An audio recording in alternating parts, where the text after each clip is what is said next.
everyone, Freedom Family. My name is Lonnie. I am Lady Braven of the Pride, and I am passionate about inspiring, encouraging, and empowering people to be brave during this government corruption and medical fraud, spiritual war that we find ourselves in. Today, I have Mark Friesen, the Grizzly Patriot, with me. He is one of the authors in my first book, The Brave, Courage During COVID. And he wrote an amazing chapter number 16. It's called The Spirit of Rebellion. And I would like to introduce Mark by reading out his bio in the book. Just to get started, Mark was born and raised in Saskatchewan. He went to Catholic elementary and high school. He was heavily involved in sports growing up. He started his own career in corrections when he was 19 years old and worked in a number of maximum security institutions, both provincially and federally. He was exposed to the dark side of life in that time, including incredible corruption in the bureaucracy. He spent most of his career fighting management and the unions over safety issues, and he's been fighting for justice his entire adult life. Mark managed to start his own business and turn it into an exit strategy while working in federal corrections.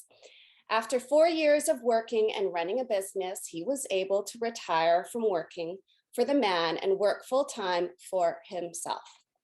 When they say, find something you love and do it, find something you love, do it, the money will come, they were right. Mark hasn't looked back.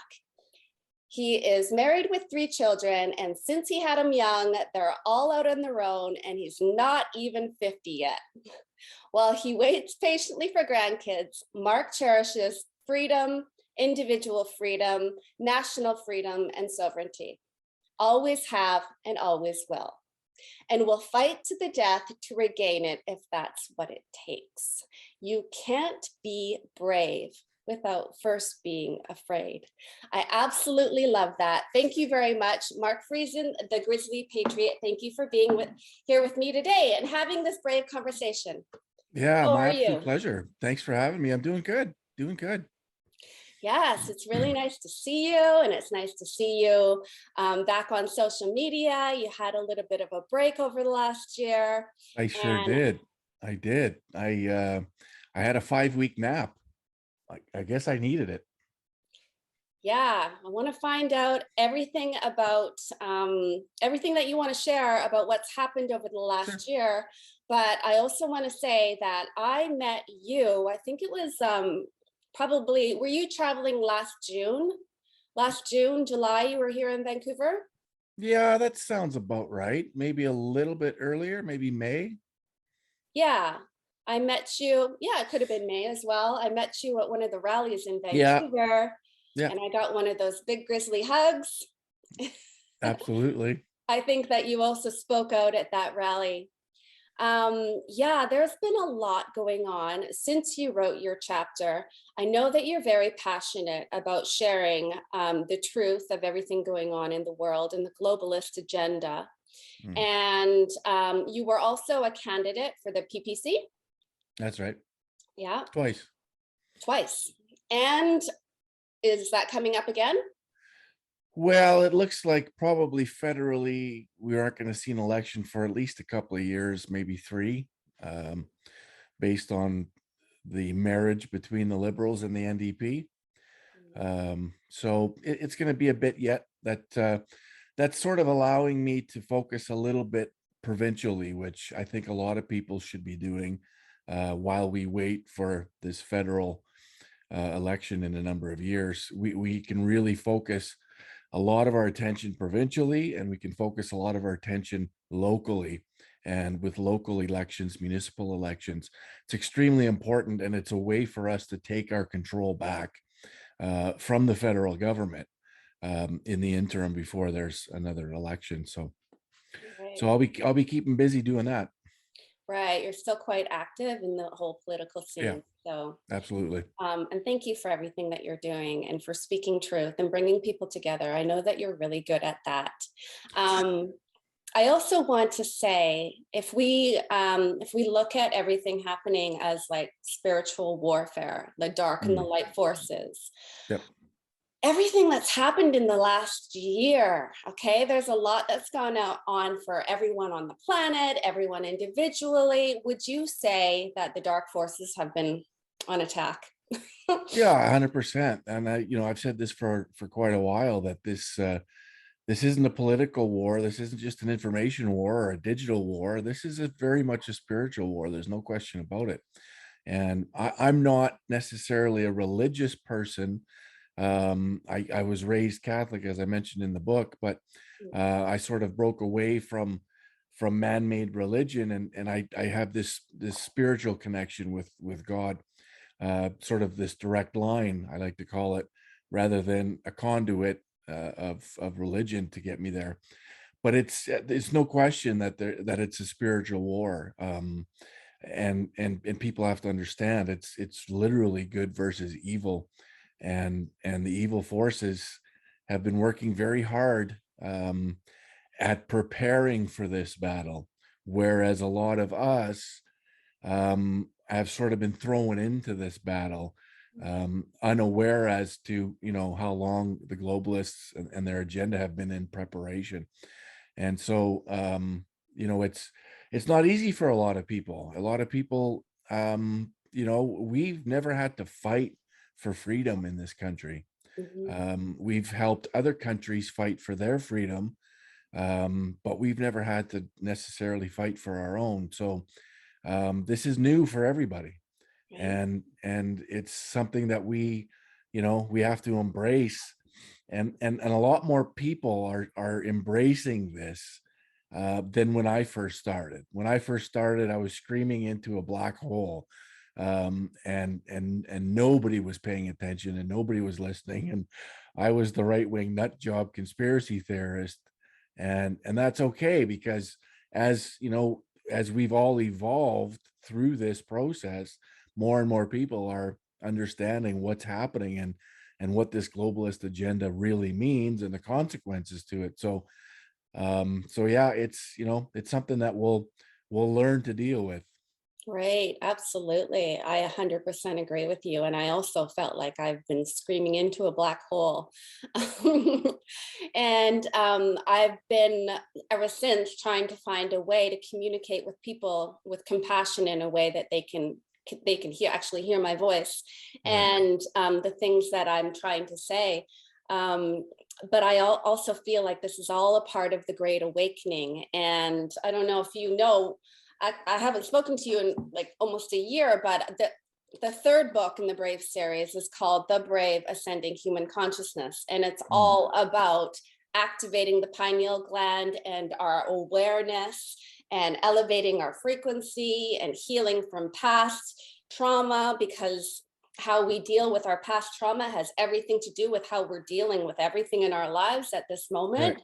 Absolutely. So I agree with you 100%. Actually, I wanted to read one of the paragraphs in your chapter, and it kind of reiterates exactly what you just said. Mm, This is this is war we are in, and it is an information war, a cultural war, and a spiritual war. It is world war.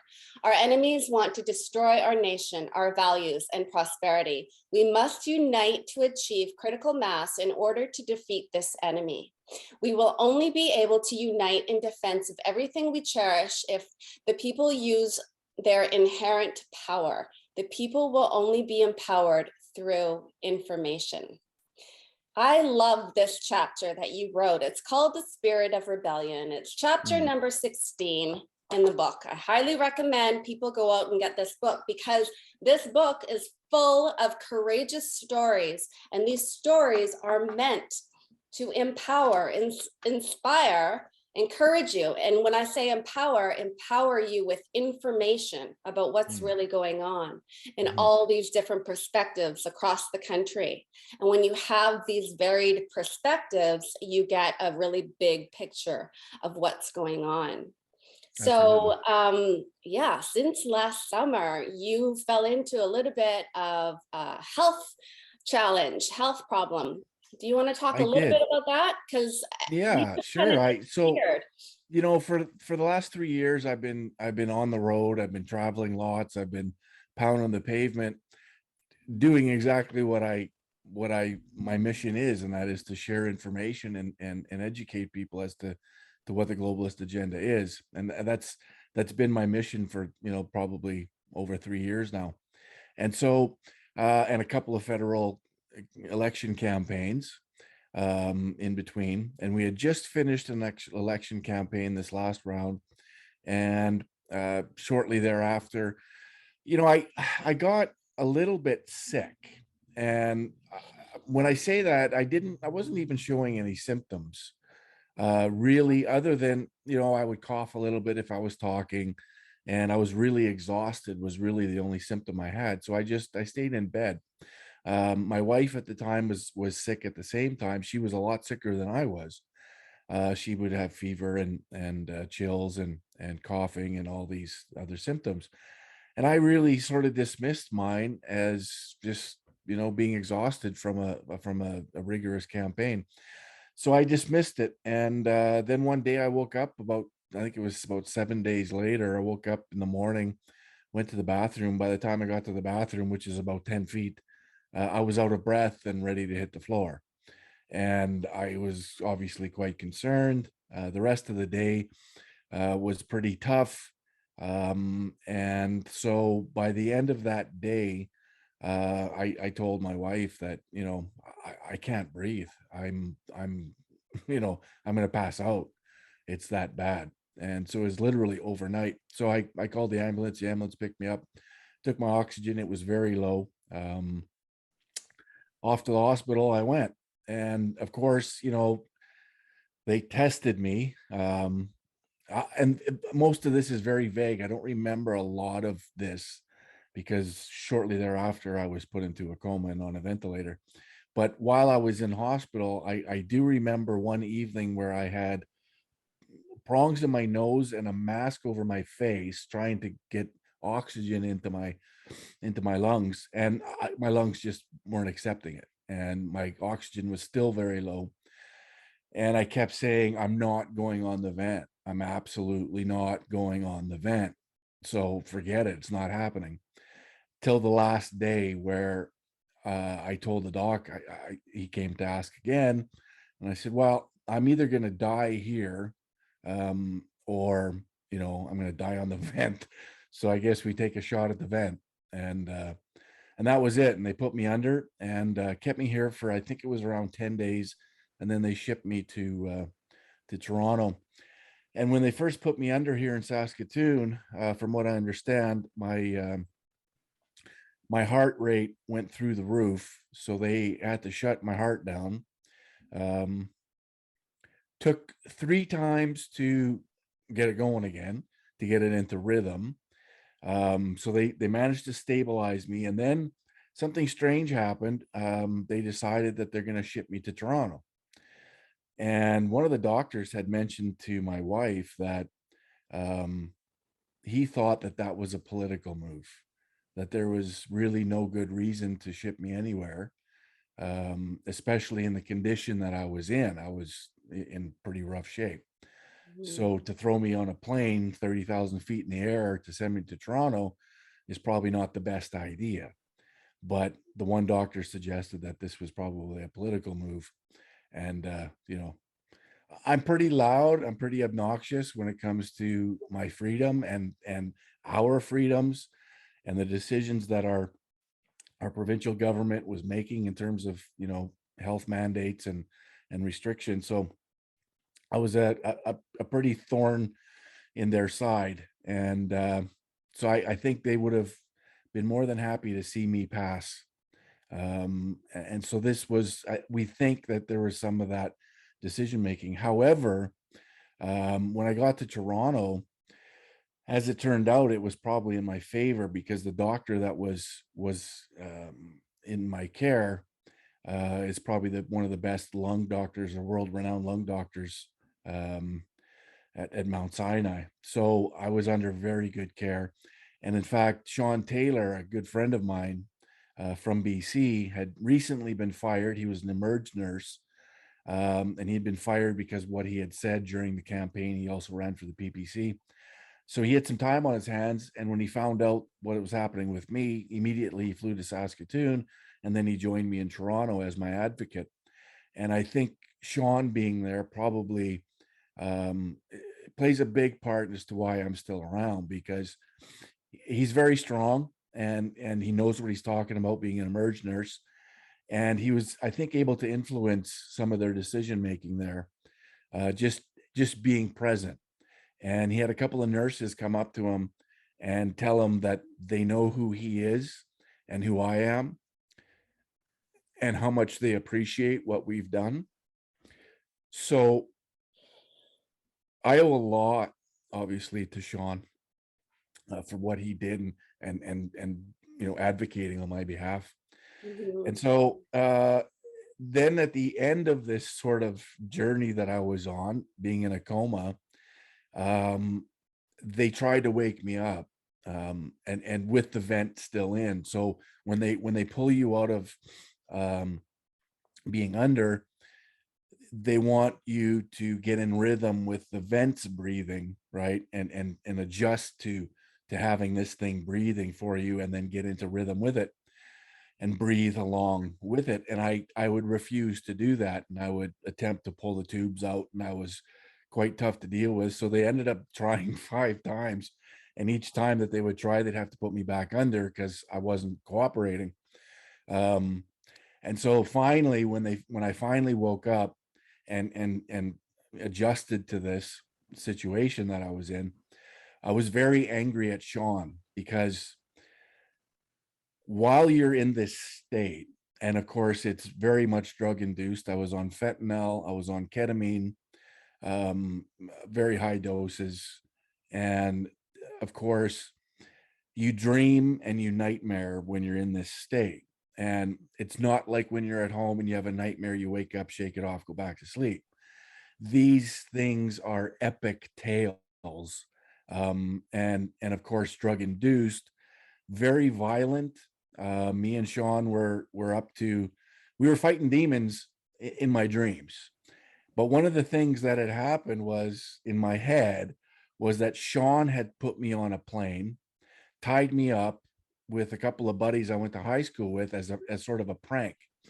And so when I woke up, I think it was probably my subconscious that, I couldn't move. I was in this paralytic state. They put me on a plane, and I think somehow my subconscious tied that to Sean.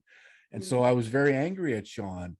And of course, Sean's, been there the whole time for me, Yeah. and doesn't quite know how to handle this. So it was this period of time from waking up, and then at that time they had shipped they sedated me again and shipped me back to Saskatoon.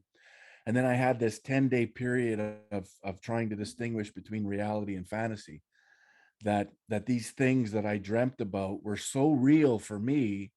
But it was my wife at my side that was sort of pulling me through, saying, no, these things didn't happen, Mark. But I Mhm. was convinced that they did. And so I had this period of trying to determine between fantasy and reality, and my wife walking me through it and getting me to the point where, in fact, they sent me for a CT of my brain because they weren't sure why I was acting so strange. um, I can tell, and I told them it was probably the amount of drugs you had me on that created this. But so it Mhm. was very strange. It was very weird, and it being in this state, and a number of things that happened while I was in hospital as well during this time. But I came through, and I was overwhelmed with, of course, my wife was naturally conscious through this whole thing, and had to deal with this more than I did. I was asleep, and there was a lot of up and downs, and she had a really, what a horrible experience. Like, daily, I'm having a good day, great. I'm having a bad day. Uh-oh. It literally, this roller coaster of emotions. And but the one thing that we both, realized, and and are thankful and grateful for is just the amount of support and the amount of people across the country that prayed for me. Um, when I found out, when I woke up and I was sort of lucid and conscious, it was overwhelming. It really overwhelming, to the point where I think literally the power of prayer and that spirituality of so many people coming together is again a large part of the reason why I'm here, right? And I get emotional when I talk about this because it is overwhelming. I've been at this a long time, and I've made a lot of relationships across the country because I've traveled across the country, and it just goes to show that when the chips are down, those people that you've made these relationships with across the country are there for you. Mhm. So it yeah. Yeah, I'm amazing. And I have absolutely no doubt that you had an army of angels, not only looking over you, but, and then all of the people praying for you, and that Yeah. all of that how obviously has helped to bring you back by the grace of God. Thank you very much. It's Yeah. amazing. And this is spiritual warfare. And people have to realize that we're not only battling in this realm between the Mm, dark and the light forces, but once we mm. pass through to another dimension or reality in our dream state, we're fighting demons. Still fighting demons. Yeah, That's it's right. amazing. I And mean, yeah, and it was very violent and very vivid. Like me and I'll give you an example. So there was an individual, a political figure, um, in the Middle East that we went and assassinated because he was behind a lot of what's been happening. And then we would embed ourselves in a camp in British Columbia that the British Columbia government had put together, and we embedded ourselves in there to help people be able to deal with the situation that they're in. And so, you come out of this experience and being so real and vivid, again, in this state that I'm in, this other dimension, I'm still fighting demons. They're right there, so it's really wild. It's really quite incredible. yeah, and you're a true warrior in the higher realms. And I've been Mm, fighting demons my whole life as well, in my own way, right? In my own yep, personal battles. right. But I very much resonate with that. And I also want to say thank you, because everything that you're doing in this realm and in the higher realms is actually helping all of humanity in this Mm, spiritual warfare right now. So thank you mm. very much for doing what you're doing and being the warrior of light and having that spirit of rebellion. Yeah, and that's you know what? I can't even take credit for it. It's just something that's been in me from as far back as I can remember. I've Yeah. always had that sort of rebel soul and fighting for what I believe is right. And so here I am. This is my calling. It's what I do. Well, I absolutely believe that every single solitary one of us who have stepped up into the Yep, forefront of this battle, this is our calling, and we've stepped 100%. into our path and our purpose. And Yes. everything that's happened in our entire lives have prepared us Yep, for this time in our lives. 100%. So, and that is the true definition of a warrior. I mean, Yep. all of the challenges that we've overcome in our entire lives up until this moment have prepared us and given us the skills and the lessons that we Mm, need to push forward through this time of transition and this spiritual battle right now. 100%. So, thank you again. And what are you currently up to right now? Like, Well, since so you got better? yeah, and so my recovery has gone really well. My wife talked to people that had gone through similar circumstances to me, coma for 5 weeks, and what's entailed after that. And most of them have said you're looking at probably a year till you're fully recovered. Mhm. And so, I think I'm a little bit ahead of schedule. My lungs are still not where they need to be. I can be out of breath fairly easy. Just walk 100 meters and I'm breathing pretty heavy. Um, and I'm still a little bit weak. I lost 60 pounds, most of it in muscle. So I'm, trying to get that back. But when you don't have breath, it's hard to, do other things. So it's sort of, slowly building back up based on my everyday activities. And I'm able to, do what I need to do for my business, go out and do estimates and that sort of thing. And I'm now able to go out and do, speaking engagements again. So we're back onto the whole town hall events, which is great, and I really enjoy that. It's not only information and education for everyone who attends, but it's therapy for me. I get to, instead of blowing up, I get to express myself. I get to, share all of the knowledge that I have. And so it's good for me too. And at the end of these things, it's kind of like a family gathering, right? Where, at the end of it, everyone sort of feels better. We have some hope. And when you're in a group of people that are sharing that experience, it's a lot more powerful than if I was to do it, in front of a camera. So I really love that opportunity to work with people and speak with people and meet with them and come together in community to build, because that's exactly what we all have to do, is bring communities back together and talk again, in person, and feeling each other and Mhm. understanding each other and responding, right? And so all of this stuff is incredibly important. So I encourage, everyone, and I hope other people do this, and come together and host events, speaking engagements, share ideas, share information, and really come together, because that's ultimately how we're going to win this battle. Absolutely.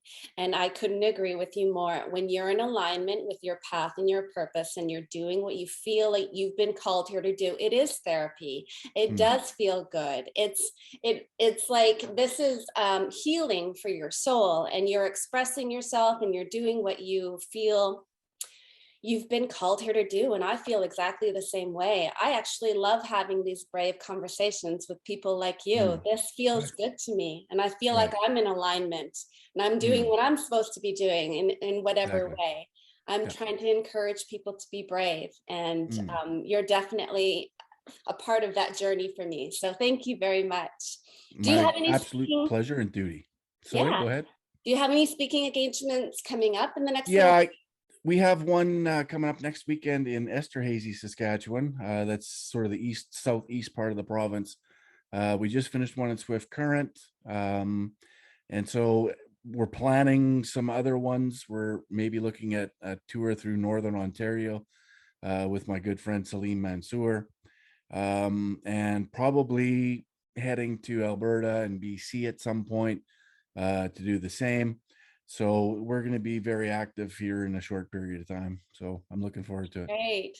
Yeah. Yeah, well, BC is always beautiful in the summer. And it's Yes. always nice to have you come out here when it gets warm, and the rallies start up almost every weekend. Actually, to tell you the truth, the rallies have never ended. Never really stopped. Yeah, They never exactly. really stopped.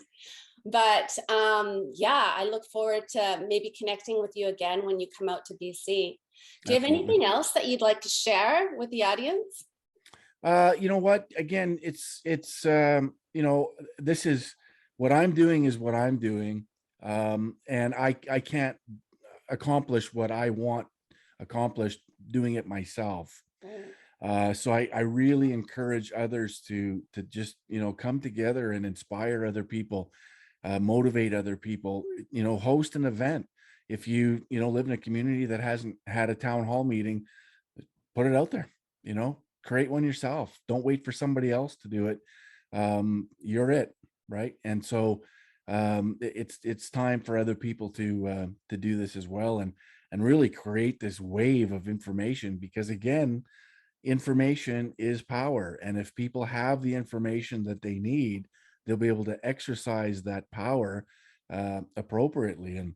And I would prefer to win this battle with information rather than, in any sort of violent uprising or rebellion. I think once we have the power of information, we as a critical mass can affect the change that's necessary. So I know there's, in these crazy times, there are some people that are leaning towards, maybe violence or that sort of rebellion. I'm not there. I don't think a lot of other Canadians are there either, and that's Mhm. some of the problem with this plan. So I encourage people to stay peaceful. We will win this. It's Mhm. just a matter of educating your community so we hit that critical mass where we can affect change and we can control and dictate to the government what we want them to do. And Absolutely. but we need the information to do that. So Right. so that's about all I have to say. Mhm. Information is absolutely power, and also connecting with community, like-minded community. That's the most important thing, bringing people together so that you can share this information and empower them. One other 100%. one other thing I'd like to say too, and this has been prevalent throughout the movements from inception, is that there are a lot of different groups, and that's okay. We have to accept that because people who are inclined to fight for freedom, especially individual freedom and sovereignty, are free thinkers and critical thinkers, and we think on our own. We're not collectivists. We're not group thinkers. We're not a mob. We are a group of individuals that all have our own ideas of how to solve this. And that's okay. We have to accept that. We have to accept that there's all of these groups. We're all moving in the same direction, Mhm. and that's great. And so let it happen. Don't don't push against it. We're never going to all be under one tent, That's right. because again, that's not who we are as people. But sooner or later, out of necessity and naturally, these different paths that we're all on will merge. Mhm. It's inevitable. Mhm. Don't force it. Just let it happen, and let people do what they're inspired to do, and forget about egos and forget about agendas. Focus on what you can do, and I'm going to focus on what I can do, Right. and Lanny's going to focus on what she can do, and Mhm. all of these other groups are going to do what they can do, and together, um, we'll win. Absolutely. Those are very wise words. And to keep in mind that we're all critical thinkers and we all have different perspectives. Like just everybody in all of my books, they Exactly. everybody in this book, they don't think the same.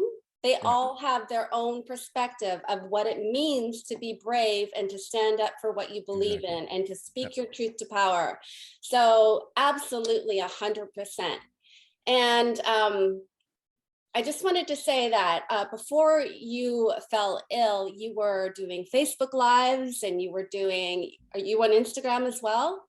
I don't do Instagram. That's one of the few I don't have. I don't know why I don't. I should, but I have just about everything else. Yeah, but you've been censored on Facebook a few times, right? Yeah, so right now I can't go live on my main platforms on Facebook. I'm still in jail from going live.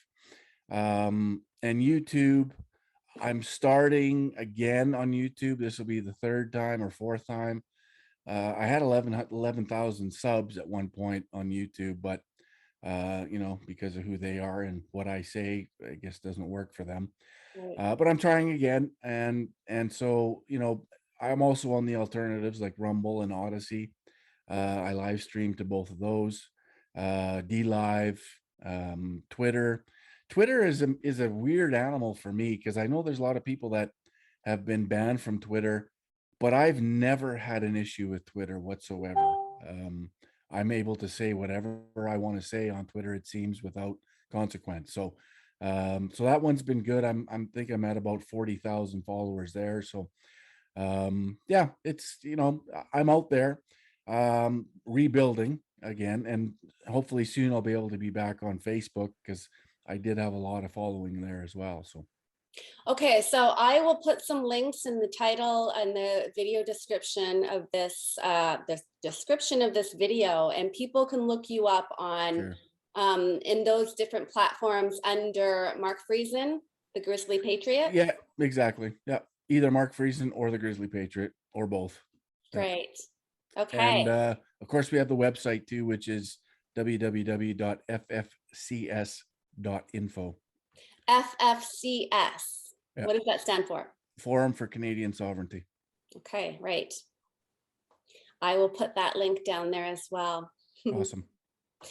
Well, thank you very much for everything that you're doing. It's so nice to see you feeling better and having overcome a little bit of a mountain, of a challenge. Thank you for everything that you're doing.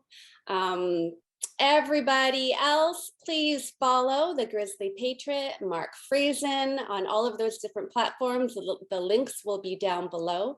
Please like this video and share it with somebody that needs a little bit of inspiration and empowerment, information, encouragement to be brave and stand up for the things that they believe in, and the freedom and the sovereignty and all of the things that we love in this life. Stand up, speak out, be brave, unite with like-minded people, and subscribe to Lady Braven of the Pride, because we have courageous conversations almost every day. And as we all know, courage is contagious. And as Mark Friesen says, you cannot be brave without first being afraid. Thank you, everyone. We'll see you next time.